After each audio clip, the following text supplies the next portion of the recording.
বিসমিল্লাহির রহমানির রহিম। প্রিয় দেশবাসী, আসসালামু আলাইকুম। বর্তমানে বাংলাদেশ ইতিহাসের এক কঠিন সময়ের মুখোমুখি। দেশে এখন পাহাড় সম বৈষম্য।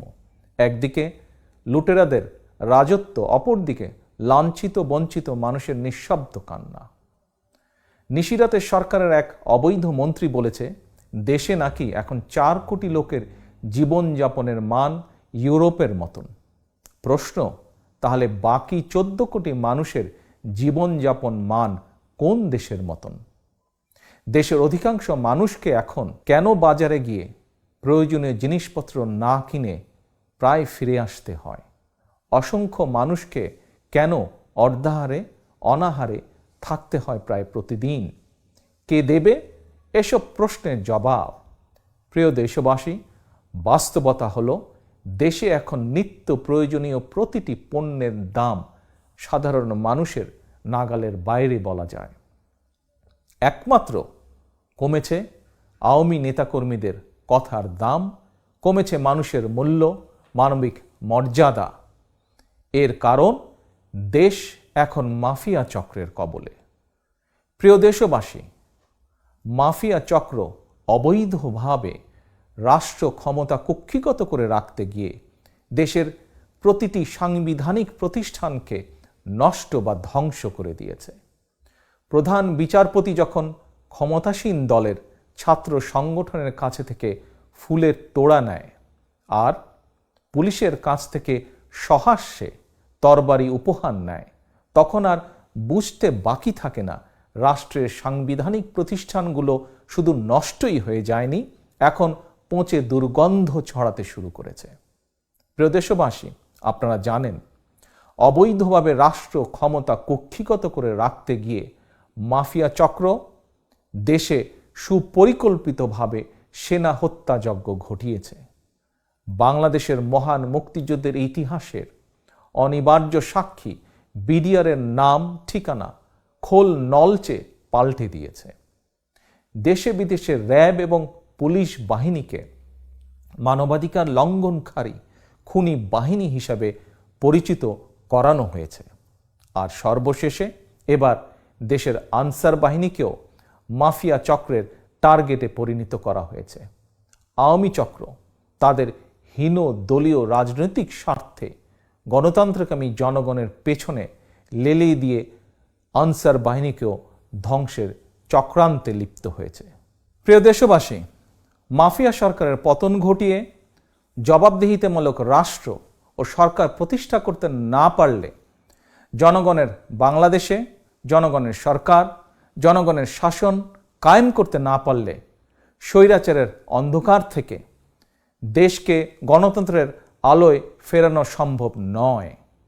এ প্রসঙ্গে আমি দেশের স্বাধীনতা ও গণতন্ত্র প্রিয় জনগণের উদ্দেশ্যে বলতে চাই, মাফিয়া চক্রের কবল থেকে বাংলাদেশকে মুক্ত করা না গেলে জনগণকে হয়তো অদূর ভবিষ্যতে নির্যাতিত ফিলিস্তিনিদের মতোই নিজ দেশে পরাধীনতার শৃঙ্খল পড়ে থাকতে হবে।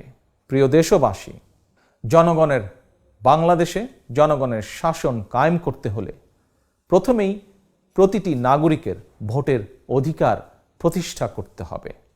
নিশ্চিন্তে প্রতিটি নাগরিকের ভোট প্রয়োগের অধিকার, সুযোগ ও পরিবেশ নিশ্চিত করতে হবে। কারণ জনগণের রাজনৈতিক ক্ষমতায়ন ছাড়া দেশের সার্বভৌমত্ব যেমন নিরাপদ নয়, একইভাবে গণতান্ত্রিক অধিকার চর্চা, মানবাধিকার রক্ষা কিংবা টেকসই উন্নয়নও সম্ভব নয়। প্রতিটি নাগরিকের ভোট প্রয়োগের অধিকারই হচ্ছে নাগরিকদের রাজনৈতিক ক্ষমতায়নের অন্যতম প্রধান অস্ত্র। কিন্তু স্বৈরাচার হাসিনা নাগরিকদের ভোটের অধিকার প্রয়োগের গণতান্ত্রিক অধিকারই কেড়ে নিয়েছে। গত কয়েকটি নির্বাচনে, বিশেষ করে জাতীয় নির্বাচনে, জনগণ ভোট দিতে পারেনি। 2014 সালের জাতীয় নির্বাচনে নির্ধারিত ভোটের দিনের আগেই নির্লজ্জভাবে 154 জনকে বিনা ভোটে এমপি ঘোষণা করা হয়েছিল। এরপর জাতীয় নির্বাচন হওয়ার কথা ছিল 2018 সালের 30শে ডিসেম্বর। ওই নির্বাচনের আগের দিন অর্থাৎ 29শে ডিসেম্বর রাতে অন্ধকারে জনগণের ভোট ডাকাতি করা হয়ে গিয়েছিল। আত্মমর্যাদাহীন, মেরুদণ্ডহীন নির্বাচন কমিশনকে ব্যবহার করে ভোট ডাকাত হাসিনার ভোট ডাকাতিতে সহযোগিতা করেছে জনপ্রশাসন ও আইন শৃঙ্খলা বাহিনীর একটি আওয়ামী সিন্ডিকেট। প্রিয় দেশবাসী, আবারও জাতীয় নির্বাচনের সময় ঘনিয়ে এসেছে। নিশিরাতের ভোট ডাকাত সরকার আবারও জনগণের ভোট ডাকাতির ষড়যন্ত্রে লিপ্ত হয়েছে। এর আগে 2014 সাল কিংবা 2018 একটি নির্বাচনেও জনগণ ভোট দেবার সুযোগ পায়নি। নতুন ভোটাররাও ভোট দেবার সুযোগ পায়নি। দেশে বর্তমানে প্রায় 12 কোটি ভোটারের মধ্যে গত 15 বছরে ভোটার তালিকায় এ পর্যন্ত যুক্ত হয়েছে নতুন প্রজন্মের প্রায় 3 কোটি ভোটার। ভোট ডাকাত হাসিনা আগের মতন এবারও যেন আপনার, আমাদের ভোট ডাকাতি করে নিয়ে যেতে না পারে, এই জন্য আওয়ামী ভোট ডাকাতের বিরুদ্ধে রুখে দাঁড়াতে হবে। লুণ্ঠিত ভোটের অধিকার ছিনিয়ে আনতে হলে বিশেষ করে নতুন প্রজন্মের প্রায় 3 কোটি ভোটারকে জেগে উঠতে হবে। তরুণদেরকে রাজপথে ভোটের অধিকার আদায়ের মিছিলের অগ্রভাগে থেকে নেতৃত্ব দিতে হবে। ছাত্র, যুবক, তরুণদের সামনে নিশিরাতের ভোট ডাকাত সরকারকে পরাস্ত করে 52, 71, 75-এর 7ই নভেম্বর কিংবা 90-এর স্বৈরাচার বিরোধী আন্দোলনের মতন আরেকটি ঐতিহাসিক দৃষ্টান্ত স্থাপন করার এখনই সময়ে। তারুণ্যের সাহসী প্রতিরোধের সামনে কখনোই কোনো দেশে কোনো স্বৈরাচার টিকে থাকতে পারেনি। আমি দৃঢ়ভাবে বিশ্বাস করি প্রবীণদের বুদ্ধিদীপ্ত নির্দেশনা আর রাজপথে নবীনের দীপ্ত পদচারণার সামনে কোনো স্বৈরাচার টিকে থাকতে পারে না। স্বৈরাচার হাসিনাও টিকে থাকতে পারবে না। প্রিয় দেশবাসী, জনগণের অধিকার আদায়ের মিছিল ঠেকাতে পুলিশের ইউনিফর্ম পরিয়ে আইন শৃঙ্খলা বাহিনীর মধ্যে ঢুকিয়ে দেওয়া একটি আওয়ামী দুষ্টিচক্র বারবার জনগণের দিকে বন্দুক নিয়ে তেড়ে আসছে। তবে আইন শৃঙ্খলা বাহিনীর মধ্যে থাকা এই আওয়ামী দুষ্টিচক্রের সংখ্যা খুব বেশি নয়। জনগণ ঐক্যবদ্ধ থাকলে আইন শৃঙ্খলা বাহিনীর ইউনিফর্ম পরা আওয়ামী দুষ্টিচক্র এবার পিছু হটতে বাধ্য হবে। কারণ মানবতা বিরোধী এই আওয়ামী দুষ্টিচক্রটি ইতিমধ্যেই দেশে বিদেশে চিহ্নিত। দেশের জনগণ যেমন আওয়ামী দুষ্টিচক্রকে চিহ্নিত করেছে, বিশ্বের মানবাধিকার সংগঠনগুলো তালিকায় রয়েছে এই দুষ্টু চক্রের নাম। তবে গণতন্ত্রকামী জনগণ বিশ্বাস করে দেশের আইন শৃঙ্খলা বাহিনীর অধিকাংশ কর্মকর্তা সদস্য জনগণের গণতান্ত্রিক অধিকারের সঙ্গে একমত। কারণ স্বৈরাচার হাসিনার শাসন আমলে প্রশাসন কিংবা পুলিশ বাহিনীর সদস্য, এমনকি তাদের পরিবারের সদস্যরাও ভোট দিতে পারেনি। জনগণের লুণ্ঠিত ভোটের অধিকার প্রতিষ্ঠার জন্য বিএনপি রাজধানী সহ সারা দেশে শান্তিপূর্ণভাবে অসংখ্য মিছিল সমাবেশ করেছে। ভোটের অধিকার আদায়ের দাবিতে মিছিল সমাবেশ কোনো অপরাধ নয়, বরং ভোটের অধিকার দাবি আদায়ের মিছিলে বাধা দেওয়া অপরাধ।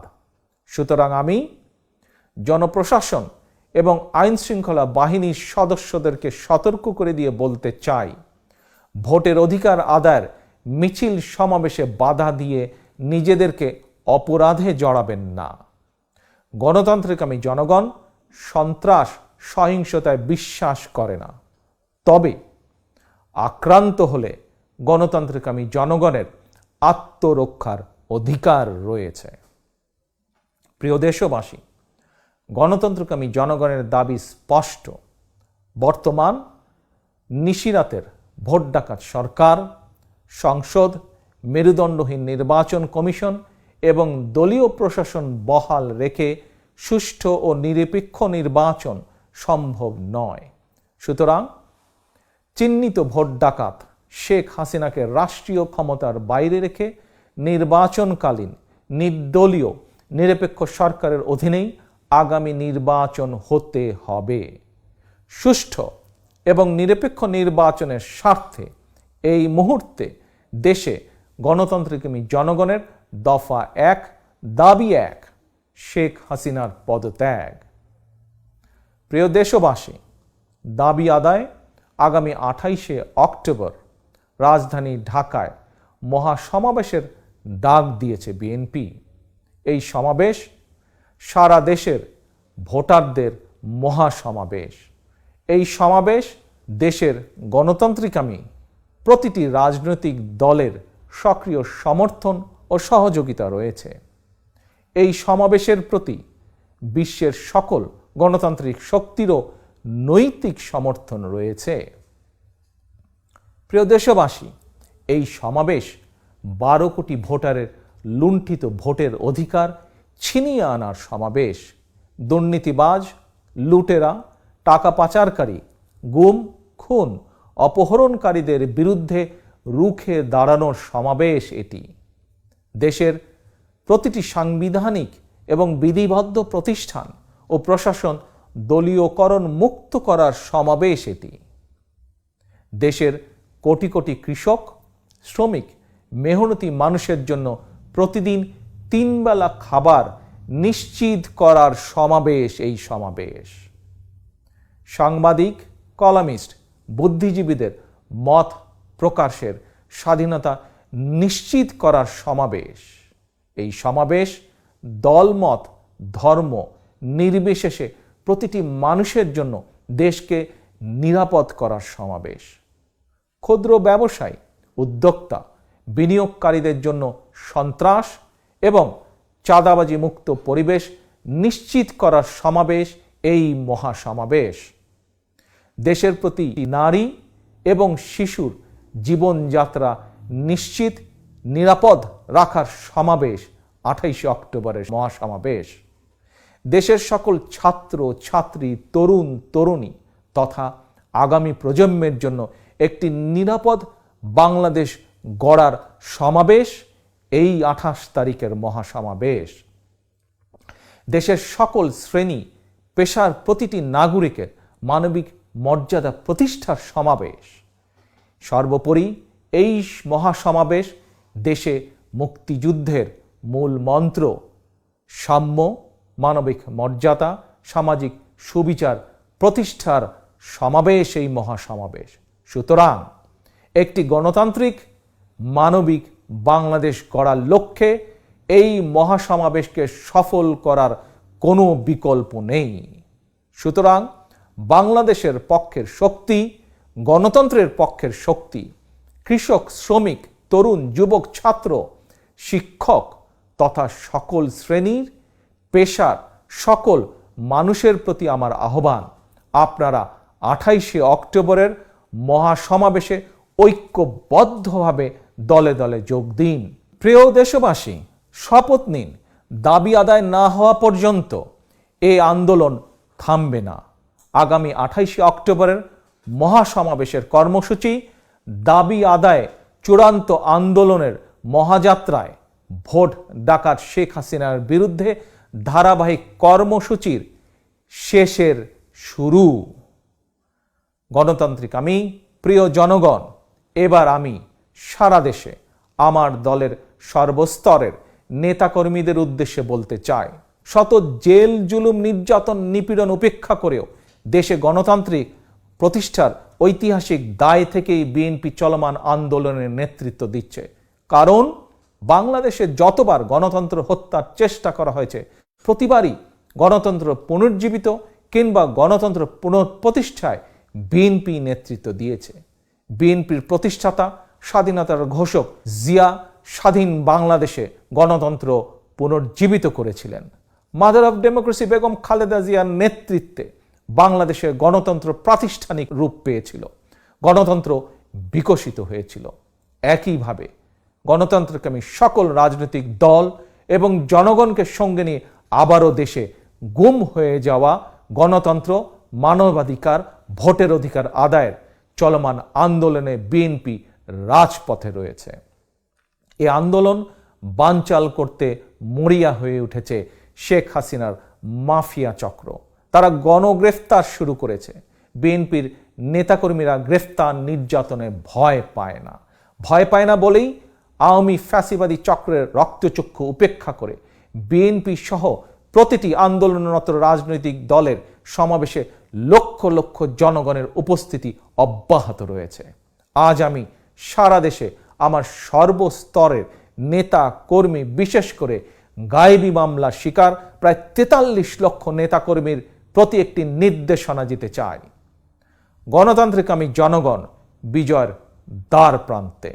সুতরাং আর ঘর থেকে গ্রেফতার বরণ কিংবা মিথ্যে মামলায় আদালতের বারান্দায় ঘুরে সময় ক্ষেপণ না করে এবার চূড়ান্তভাবে ঘুরে দাঁড়ানোর পালা। আর প্রতিবাদ নয়, এবার অসীম সাহস নিয়ে প্রতিরোধ এবং প্রতিহত করার পালা। একজন গ্রেফতার হলে সঙ্গে সঙ্গে আরেকজন নেতৃত্ব নিন, নেতৃত্ব দিন। ওরা আর কতজনকে গ্রেফতার করবে? ওরা কত মানুষকে জেলে পুরবে?